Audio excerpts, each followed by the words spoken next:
Kış döneminde enfeksiyon geçirdiniz, şikayetleriniz geriledi ama öksürüğünüz geçmedi. Panik olmayın. İyileştim ancak öksürüğüm geçmiyor diye şikayet ediyorsanız uzmanlar bu noktada uyarıyor. Hemen öksürük şuruplarına sarılmayın. 8 haftaya kadar süren durumlarda öncesinde de bir enfeksiyon geçirdiyseniz bu enfeksiyonun iyileşme süreci olarak öksürüğü kabul ediyoruz. Çünkü vücudun savunma mekanizması devrede, geçirilmiş enfeksiyona bağlı olarak bağışıklık sistemi yeniden yapılanıyor ve buna cevap olarak da öksürük devam ediyor. Hacettepe Üniversitesi Tıp Fakültesi Enfeksiyon Hastalıkları Anabilim Dalı'ndan doçent doktor Meliha Çağla Sönmezer tedavi için neler yapılması gerektiğini anlattı.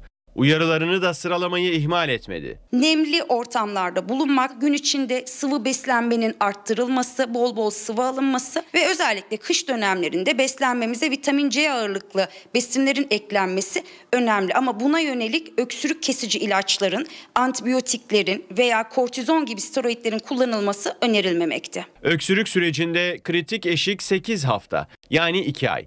Daha uzun süren öksürük konusundaysa mutlaka doktora danışmak gerekiyor. Öksürük devam ederken başlangıçta var olan şikayetlerimiz de yine başladıysa, özellikle ateş, balgam, genel durumda bozukluk, halsizlik, tabii ki hekime daha erken başvurmakta fayda var. 8 haftadan uzun süren mutlaka bir akciğer grafisi veya daha ileri tomografi gibi bir tetkik için hekime başvurması gerekiyor.